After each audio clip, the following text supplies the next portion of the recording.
This is the 411, your host, Matt Mika.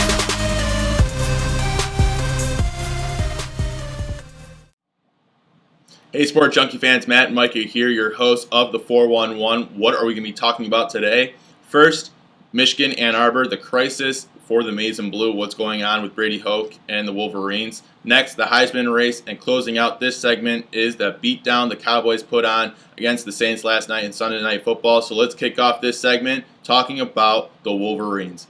What's going on in Ann Arbor? I have no idea. I don't think the entire country has any idea what Brady Hoke is doing in Ann Arbor. It's unfortunate because they're one of the most historical, proud institution, one of the best football programs ever. They're the most winningest program in the country, and they are struggling for answers. This past week, they had a beatdown, and they looked terrible against Minnesota, losing 30-14 and losing that little brown jug against the Golden Gophers.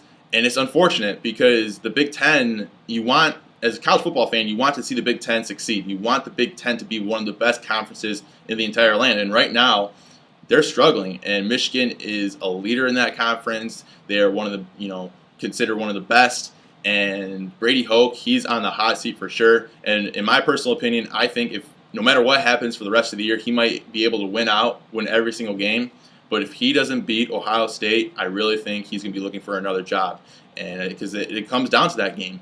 And Michigan hasn't done well against Ohio State lately, and they haven't even been close in games. A couple of years ago, they were close, and that's pretty much it. It's unfortunate because when first Brady Hoke came on into Michigan, they had all the confidence in the entire world. They had their swagger back. In their first year in 2011, they went 11-2 and won the Sugar Bowl. Next year, again, that confidence. Everyone predicted them to maybe win the Big Ten, go to another BCS game, and maybe compete for a national championship. And in week one against Alabama, they looked ugly, absolutely ugly. And Alabama and the Crimson Tide could do whatever they wanted, and eventually Alabama won the national championship against Notre Dame that year. Michigan, on the other hand, they went 8-5 and lost the Outback Bowl. Last year, they went 7-6 and lost in the Buffalo Wild Wings Bowl. The Buffalo Wild Wings Bowl. Really?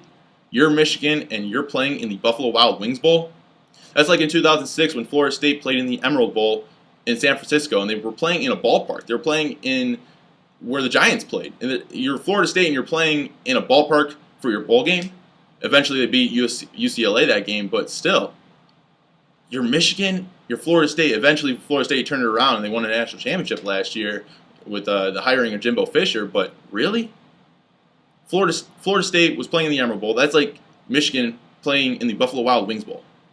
It's embarrassing. You're one of the best programs in the entire country, and you're playing in the Buffalo Wild Wings Bowl. I just don't understand. I don't know what's going on, and it's unfortunate because you want to see Michigan and Ohio State, that last game of the year, to mean something. It's such a great rivalry. It's considered the best rivalry in college football, maybe in all college sports. You think about Duke, UNC, Boston, New York, Ohio State, Michigan. And right now, Michigan's struggling. They are looking for answers, and Brady Hoke, you're on the hot seat. So hopefully they turn around things, and you can have Michigan State, you can have Penn State, you can have Michigan, you can have Ohio State, you can have Wisconsin be in the top 25 and competing against these Pac-12 schools, against these SEC schools. And right now they're not. The Heisman race. Everyone tunes in. Everyone is talking about it. Everyone's predicting who's the front runner, who's going to win at the end of the year. Right now, my personal belief is Todd Gurley, the junior running back for the Georgia Bulldogs. He's on the top of my list right now. He's having a phenomenal year. 610 yards, 6 TDs, and the plays that he's making are just, they're mind-boggling.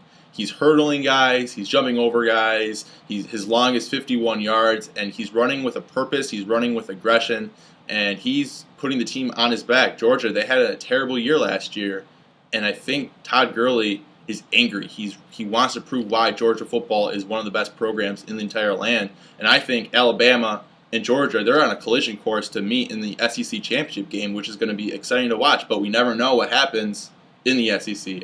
Every single program is good, top to bottom, so it's gonna be fun to watch. Right now, Todd Gurley, it's gonna be interesting what he puts up for the rest of the year. They still have Florida in the world's greatest cocktail party, huge game, big rivalry. Then Auburn closing out the year November 15th and what he will do against the Tigers. They're ranked top 5. If he has 2 huge games and makes Heisman moments, I really think Todd Gurley is a great candidate and has a great chance to win that Heisman Trophy. So it's going to be interesting to see what he does for the rest of the year.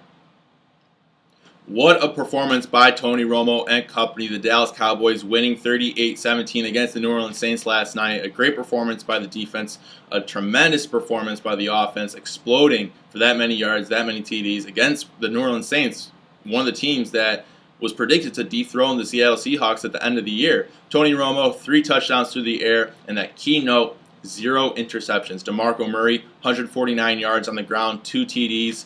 What the Dallas Cowboys need to do for the rest of the year is give Murray more touches, give him more carries. He's an explosive running back. He's very agile. He's very quick. He's strong. He can be an explosive running back, one of the best running backs in the entire league, and he proved that last night. Just give him more touches. You can't put all the pressure on Tony Romo, and that's what they did last night, and they had a huge game. Tony Romo, he looked good. His footwork was back. He was putting a little mustard on his throws, which was great to watch. And the Cowboys made a statement to the rest of the NFC East saying, we're going to compete for a title and we're going to compete for a Super Bowl run. And with the Giants winning 45-14 against the Redskins, the Eagles losing, it's going to be fun to watch at the end of the year. So we'll see what happens. Thanks for tuning in to this edition of the 411. I'm Matt Mika, your host. Catch you tomorrow.